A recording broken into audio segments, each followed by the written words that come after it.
Hail, hail, the Celts are here, and what the hell do we care now, guys? It was only the Champions League. Everyone thought we were going to finish bottom of the group anyway, or did they? When this draw was made, we were all worried about getting a group of death, but for me and a lot of other Celtic fans, this was a group of life. We could have got into European football after Christmas. It was the stated ambition of the coach, of the club, of everyone involved, and a lot of Celtic fans, when they seen the draw, even the most pessimistic ones thought, we've got a fighter's chance in this one if we do our job at home, and hey, if we can get something when we're on the road, then this group, really anything is possible. With the quality of squad we've been building over the last 2 seasons, Brendan Rodgers back in town, and hopefully a little bit more of an improvement on the performances we've seen from last year, can we dream of getting third or second in the group and maybe kicking on? And it wasn't to be. It was a roller coaster of emotions. We started off with Feyenoord in the mud. The next couple of games got a little bit better before we crashed back down to reality against Atletico Madrid before finishing off with that silver lining at the end by beating Feyenoord. And because we've won against Feyenoord in the final game of the group, we can now analyse the group stage through a wholeheartedly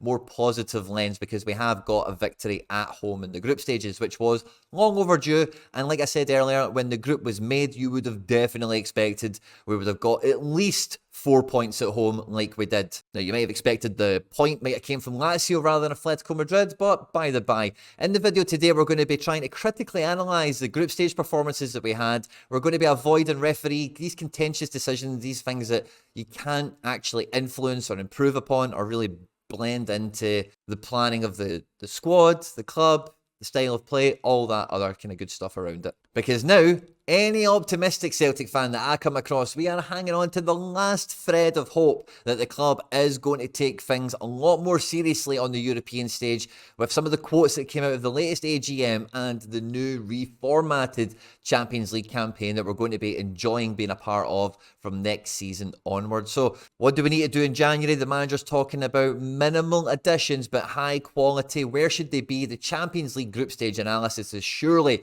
going to tell us exactly what we should be looking for, and the manager said there should be a lot of outgoings. We'll see exactly who did contribute in this Champions League campaign, who held us back, and really what were the bumps in the road at any point in the video today. If you laugh, you learn, you like something, or maybe you cry, I don't know, whatever, please do like and subscribe to the channel. We're pushing for 10,000 subscribers and we cannot do that without your support. So if you enjoy the content here on the channel, make sure you hit the subscribe button for more. I see a lot of you turning up in the comment sections a couple of days later saying, oh, I didn't realise the video had came out. It's maybe because you've not hit the subscribe button yet, or maybe it's the wee notification bell thing if you're someone who likes to get videos as soon as they come out. Hit the like button on this one and get into the comment section and let me know what your biggest takeaway was from Celtic in the Champions League group stage. And yeah, hail, hail, and let's just get stuck into it. Now, for me, the group was really lost in a real sense of could we do anything spectacular or would we make our life a lot easier in the very first game. Away at Feyenoord is definitely a match we should have been hoping to get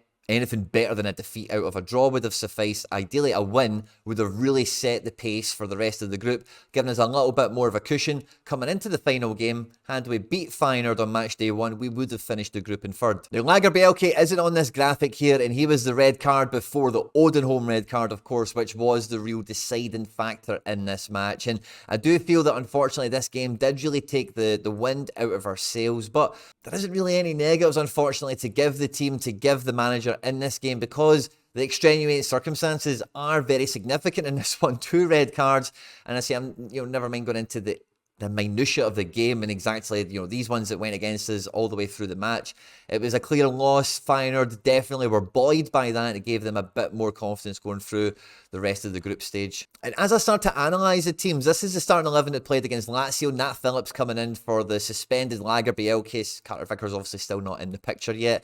I was actually really surprised at how consistent the starting 11 was over the group stage in midfield, attack, defence, really everywhere. Because coming into match day 3 at home to Atletico Madrid where we get the draw, it's only really Carter Vickers that's the change. We lose Rio Hatate very early in the match, of course, for Paulo Bernardo. But like you can see here across all of these games, the starting 11 isn't actually changing too much. And unfortunately, this is the game where Maeda gets injured and gets his suspension. So we don't see him for the Lazio match. We see Yang and Forrest come in. Palma suspended on yellow cards. And for the final game, we do see a lot more. We see a lot of different faces making appearances in this game, of course.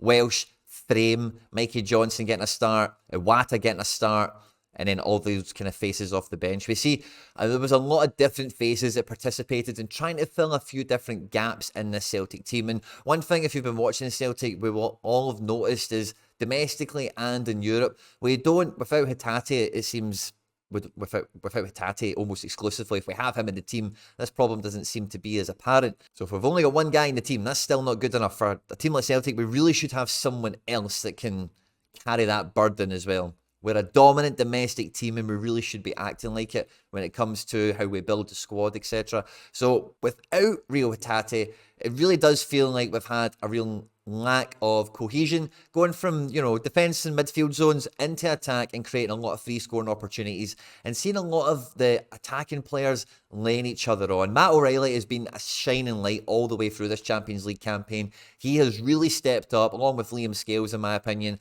to show themselves as being real Champions League calibre players for Celtic, and hopefully we can keep a hold of both of them for as long as possible. And O'Reilly's good at this as well, but O'Reilly covers every blade of grass, and he's not as agile, as nimble as Hatate. He doesn't cover the ground quite as quickly.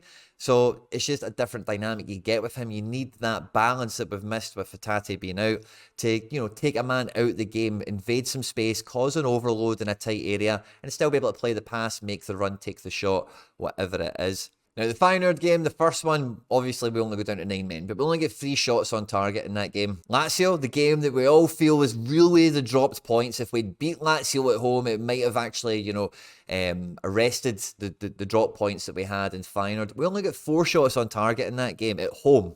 Atletico Madrid at home, we get 3 shots on target. Atletico Madrid away, no one expects anything in that game, but only 1 shot on target. Lazio away, 4 shots on target. And the final game, the game we won, the game that felt like, we had the most balance in the team, 7 shots on target. So this is the squad that actually participated in the Champions League group stage. The guys in green, you would think, are our best 11. These guys played 3 or 4 matches from the start, around average, if not at a minimum. The guys in yellow played 2 games or less on minutes, starts, sub-appearances, that kind of thing, less than 180 minutes. And then the guys in white featured quite regularly through the group stages and got a little bit more minutes. Forest is quite on the borderline between these two zones. Now, sometimes I think it's a little bit too easy doing this when the group stage is done and you can just look at everything in the cold light of day and analyse it bare. But I think we've done a really good job on this channel of kind of commentating on this stuff as it's happening before our eyes. And when you look at the makeup of this squad that's featured throughout the Champions League group stage, if you do take Hatate out of it, there is clearly a lack of creation. We're not going to create too many chances.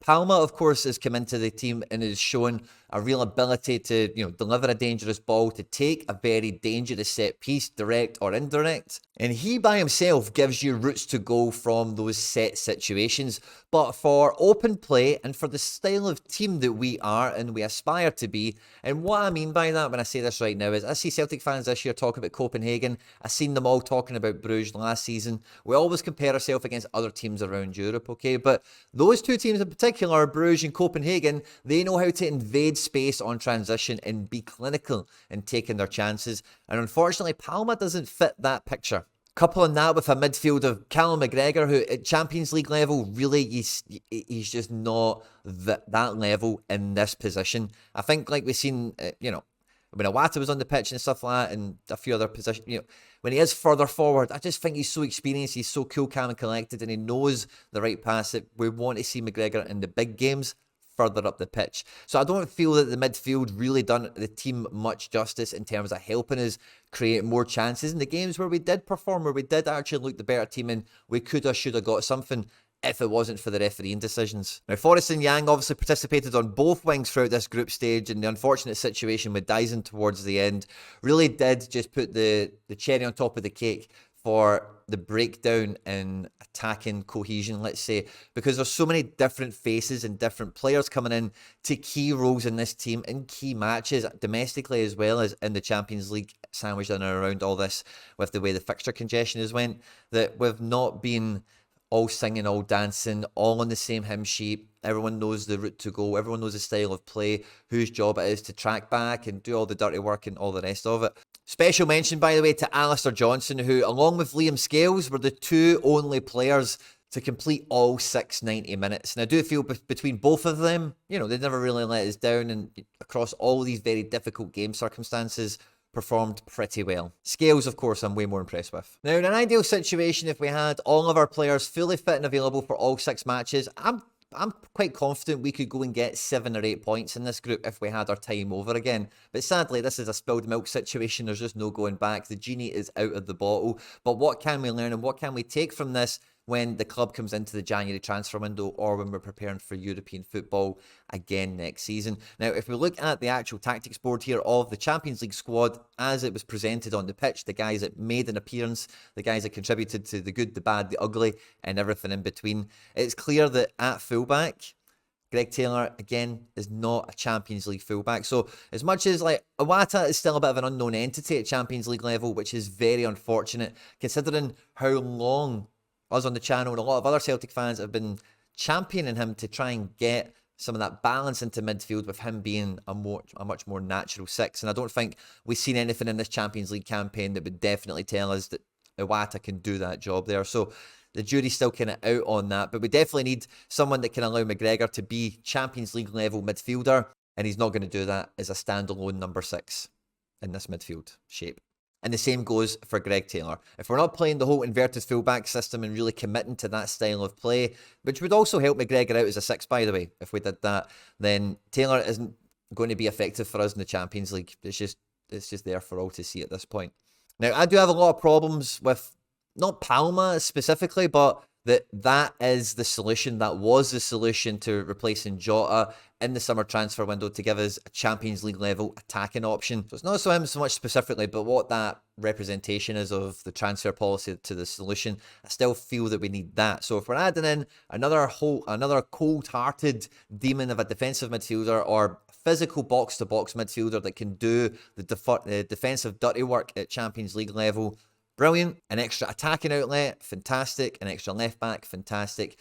We do also need a goalkeeper. Now, Joe Hart, I don't think there's any sign of a contract extension, and all the little whispers and rumours that keep coming to me are considerably much more. I don't hear anything saying, oh, it's imminent, or there's a wee talk on the go, or whatever. I think he's done well in Europe this season. I don't think he let us down for the most part. Every goalkeeper can have an error here or there, but I don't think we left any game blaming Joe Hart for the result, the way the game went, or anything like that. And I'm really pleased about that because, I've been I'm also a bit of a Man City fan.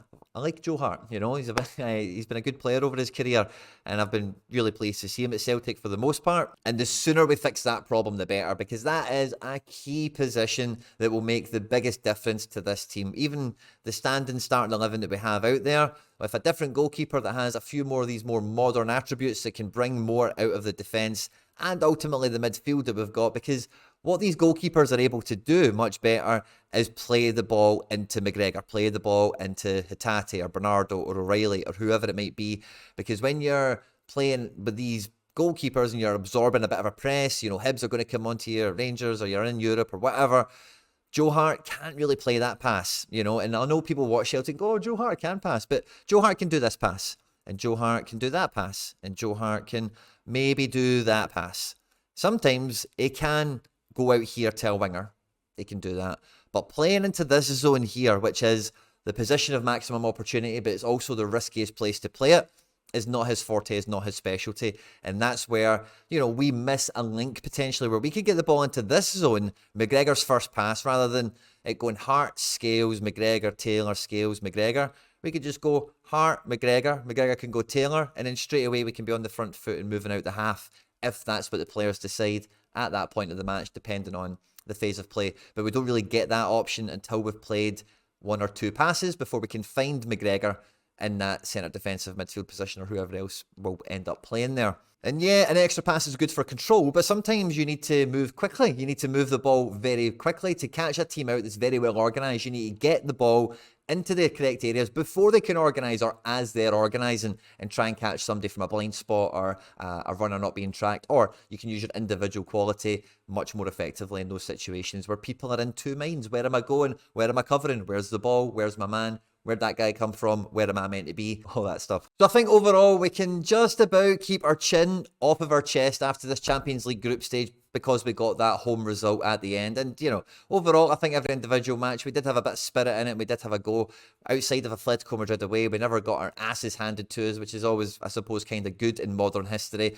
But Celtic fans, like of my vintage and maybe a bit older, expectations have to be a bit higher. And I want to see definitive Champions League quality players being signed. The latest link I'm seeing is for Thiago Araujo, a left back from Estoril, who's formerly of Benfica. This does not strike me as a clear Champions League quality signing, and straight away I'm hesitant and filled with trepidation. Let me know what you think about all of this in the comment section down below. I hope you enjoyed this one. Don't forget to like, subscribe, share and retweet and all that good stuff, guys. Stay out of trouble, hail, hail, and I'll catch you on the next one.